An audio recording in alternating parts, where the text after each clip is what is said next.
2 seconds. No. Hi, well here I am in Avebury and I'm meeting one of Avebury's most respected druid. This is Terry Dobney. Terry, tell us about yourself. Good afternoon. I'm democratically elected by various pagan druid groups, the Keeper of the Stones at Avebury, and I'm also democratically elected annually the Archdruid of Avebury, and we have a druid order here at Avebury now, representing those in Avebury that I consider to be of a druid persuasion. We're trying to follow the druid tradition and the druid path, and by reenacting the rituals here, learn from that experience. So as you appreciate, you do things your way. I attempt from the information we have to reenact the cycle of rituals. So tell us about the cycles of ritual, Terry. Well, we've got just coming up. We're now in my cottage waiting for Samhain, which is our New Year, which is when we honour the dead, where we use the sanctuary as part of the temple, where the ritual proceeds from where Dusty told us, where the shadow shuts the gate at the southern entrance at sunset at the evening of 31st of October, 1st of That's November, right, which is our New Year. And then we go right. to winter solstice, which is an observance of the sun. And you and I worked on the shadow from the sunset. The shadow creeps from one particular stone back to the obelisk in the centre of the circle. These are little things that you and I have done over the years that have improved our knowledge, you know. And then we go to spring equinox. No, we go to Imbolc, which is the only ritual that is held in the Moon Cove here. The full ritual of the eightfold cycle of rituals, which is honouring the return of the light. And it's the first of our fertility rituals, where the soil starts to come back to life, the grass starts to get greener, and so on. And then we work to spring equinox, which is a 12-hour, for me, witness of the exact day here when there is 12 hours of daylight, where the sun traverses from east to west, and we witness it. And that is the cycle. That is the return of fertility to the animals. This is the time of year when sheep are born. The calving season is in full swing, and then we move from there to Beltane, which is maypole dancing, where we invite the Wiccans to put the maypole up, and we dance around the maypole. We have a Wiccan community here as well in Avebury, and we dance around the maypole, and we have lots of fun, and we dress them well in the pub just after dawn, which is a nice community event. And of course it's the time of year when we hope that couples will get together, because in the ancient tradition that's when we hope that the babies that come from this hopefully are born around Yule. So that's our cycle. Then we move from there to midsummer solstice, as everybody knows is a major event at Stonehenge as well as here, and we're getting big numbers here now of people who come. I think there were 3,000 here last dawn after the all night event at the time of the standstill. And then we move to the first of the harvest, which is Lochastar, 1st of August, where I gather grain and grind it into bread, and we offer it back for the first of the harvest on top of Silbury Hill. So I use Silbury Hill as part of the cycle. At Beltane we do a walk up to Windmill Hill. I don't know if you've ever measured it, but the distance from the centre of Avebury to the sanctuary is almost exactly the same distance in the opposite direction to Windmill Hill. There was another causewayed enclosure near the sanctuary, and Avebury was in the middle of that causeway enclosure to Windmill Hill. There is a constant stream of you and I, little things we find out about it, continuities and synchronicities and the flow of things. I recently discovered that the midwinter sunrise and midsummer sunrise along the horizon here is about 7 miles from the furthest point, as observed from the centre of Avebury. If you go to Potton Hill, which is due east, or if you go to Wroughton, which is due north, or if you go to Adamsgrave, which is due south, or you go to the Templars Church in Cong, which is it's exactly 7 miles to each one. They're the same distance. They're celebrating the horizon.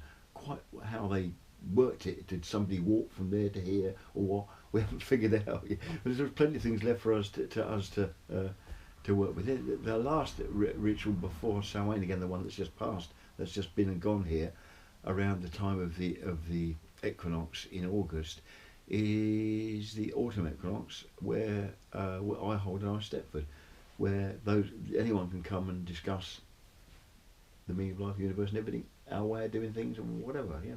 Number 42. Yeah, that's right. Well, Terry, I mean, it's really interesting because we're all very aware now about the turn of the cycle of the life, whether it's the Druid path or the Wiccan way. And I find that, you've been doing this for a long, long time. I know Don't that. know. 1958 I discovered this place, 1969 I started working here full time, yeah.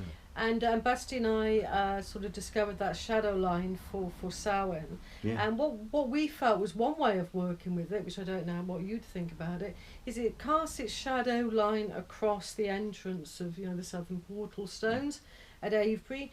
And I often felt it's like crossing from the dark to the light. So thinking about life into death, that's right, yeah. well, no, not just that, but thinking about that you're kind of owning a self. What's needs to be let go of, what needs to be shared, what's the shadow within, and to leave that kind of in the darkness, then step into the light and the new year, so to speak. The new year, yeah. Well, how we do it is, those of you people who have lost somebody during the past year, you bring an apple. You arrive at that point about 10:30 at night. It takes about an hour to walk down the avenue, and various people have found in the past that they are drawn towards certain stones in the avenue, and we know from archaeology investigations that the only human remains around here have been found under certain stones in the avenue. Possibly all the stones, but it all depends on Alexander Keeler's archaeology that may or may not be quite so wonderful. We don't know. We're not archaeologists. Anyway, but no. People are drawn to discuss this as we walk down the avenue, and it's quite a nice, good, strong walk to say. And we've had several film crews in the past who tried to film it, and the equipment has never made it to the sanctuary. It's all packed up on the way. We had that at Stonehenge with megalithic TV with James Swagger recently. I know what you mean. Equipment failure here is epidemic. BBC turned up here once to do an article with me with brand spanking new equipment. And it all broke down, it all failed, and we had to get the old stuff out of the car. Yes, but yes. This walk down, and those who come, we also include another part of AB after the sanctuary. We come back here to celebrate the night as a wake for those who have lost people who turn their, yeah. And the following morning we take the apples that you bring as the offerings that are offered at the sanctuary to Swallowhead Spring. So we actually incorporate Swallowhead Spring. The only part of the temple we don't incorporate properly is West Kent Longbarrow, because I'm under the understanding that West Kent Longbarrow was filled in and disused by the new belief system, if you like. That's correct. The agriculturists who constructed Avebury to use Avebury for what they considered Avebury was built for, where the old belief system used ancestor worship, which centred around the Longbarrows. That's correct. Terry, you've often researched into Silbury Hill and had some ideas about that, and you've made some rituals around Silbury Hill as well. Would you like to describe Silbury Hill to our listeners? For those who aren't aware, I like to contradict everybody by saying it's not a hill. Hill smacks of a natural configuration. It's man-made. I'll give you an example of a piece of madness. When Silbury Hill imploded in 2001, and we did a protest and got English Heritage to come and repair it, they budgeted for £1 million and it went just over £1 million. And there was the Skanska construction company, one of the world's best construction companies for this sort of specialist work, came, and I was involved in the original measurements right from the very beginning, right the way through the whole thing. I was sort of the in-house pagan, if you want. I live a mile down the road. I trudged up there every day and got in the way of everybody and made a bloody nuisance of myself. Well done. But when they took the first turf off to start it, they had a press call, and we had the senior archaeologist who'd been waiting for 25 years to get inside Silbury, but he'd never been in front of the cameras before, and he had all his archaeological questions ready, and we had the senior young man from Skanska who was got more degrees than you can imagine, ready, but he'd never been in front of the cameras before either. Of course I have. And we got the full paparazzi. We got CNN live broadcasting it across America with cameras this big, and it was complete madness. And of course the first question is always the one that catches you out. Excuse me, Mr. Archaeologist, how long did it take to build Silbury Hill? And he said, she's a bit of paper. According to my calculations, he said, about 120 years. And I said, no, 111. And all the cameras all clicking on me. How do you reckon 111? Actually, it's 111.6.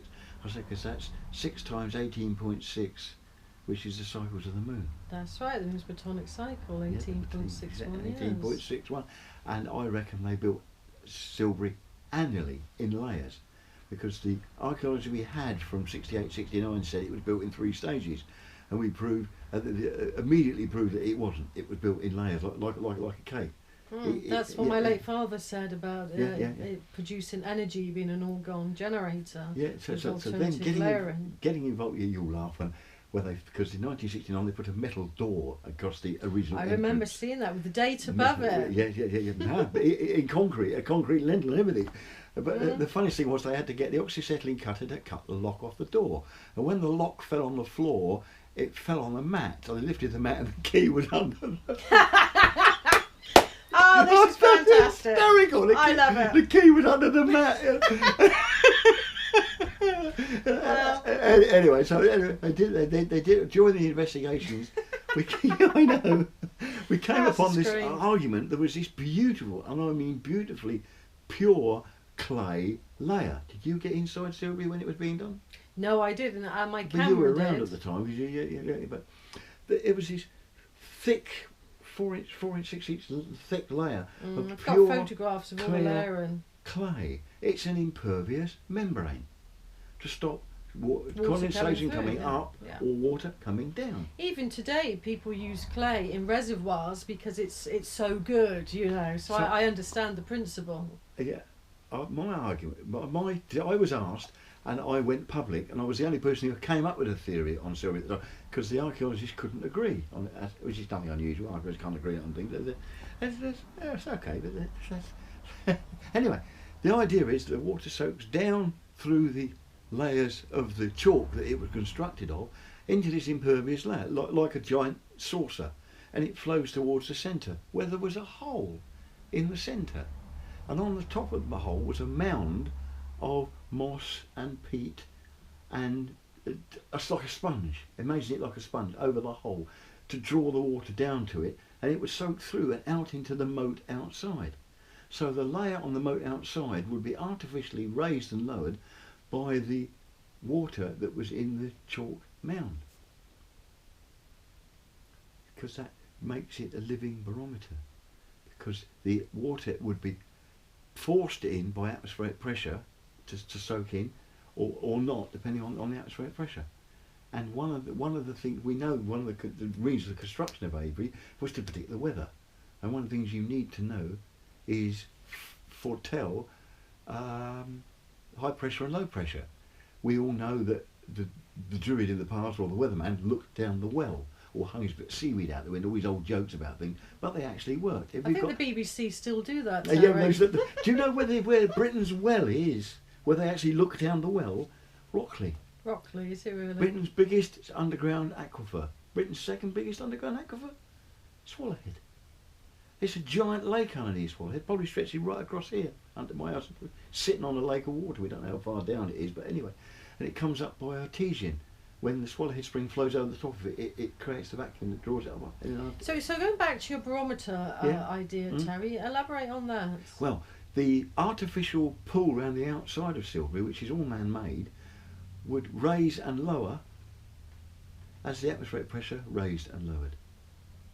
And rather so that you, as an ordinary person, not that you're an ordinary person, but you know, any Joe walking, I think I am. no, an ordinary Joe walking by could cheat by figuring it out for themselves. They grew giant lilies in the pools, and when Silbury's moat is full, there are giant lilies which almost completely disguise it. With a little bit of landscape management, you can disguise how the water is in it.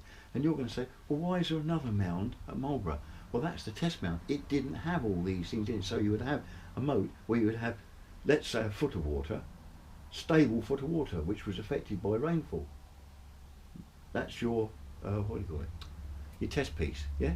Prototype, is that no, what you mean? No, not prototype.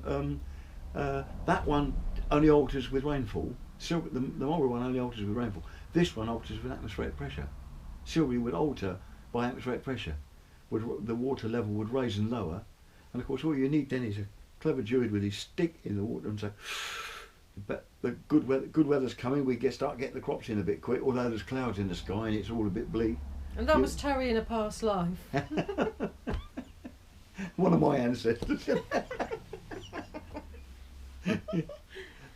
So that's a great idea about silvering. It was as good an idea as anybody else came up with. An alien landing ship, and of course you in your work with ley lines and things, you know it's an energy for play. It's a centre of it, a fantastic centre of energy pulling stuff in. They knew where they were building it. They had, well, you've got to realise the people who built this place had the whole of the northern hemisphere to build their temples in.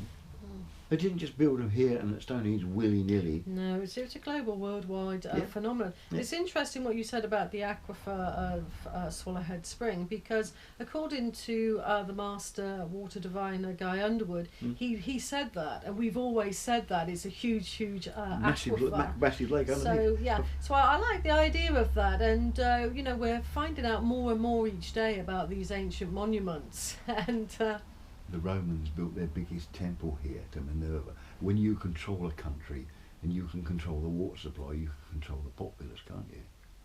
The water from here is 50% of the Thames and 50% of the Avon. Your Budweiser, not Bud, is it Budweiser? Foster's Lager comes from Reading. That's where the Kennet water meets the Thames water. The Thames doubles in size at Reading from the Kennet. Well, there you go. We can have a pint later on, Terry, of Foster's and think about sacred water. Yeah, there you go. Yeah, Get a good excuse. but of course, there. also, when you want to build a water filter, if you're living rough and you want to build a water filter, you need gravel and chalk. And exactly what we've got here. This place is a perfect water filter. So that's great. So Terry, let's move now to Avebury, Avebury-Henge, and for our listeners, would you like to describe the monument to us and your The work monument with to the those who've monuments? never seen it is two circles on a reasonably flat surface. One circle to the north, one circle to the south, with a ring ditch round the outside, with a large mound, what was originally the contents of the ditch, put up around the outside edge, and an avenue of stone stretching away from it. The two stone circles are constructed from sarsen stone, which has mostly come from the downs above Avebury, which is about 4 miles away. The stones are quite easily moved on frozen chalk. So is that how you think the stones were moved then, Quite Terry? easy, surprisingly easy. What were we good at in the last Olympic Games? Curling. Isn't that shifting heavy lumps of stone on a surface? Never thought of it like that. So, Put it in a light-hearted way.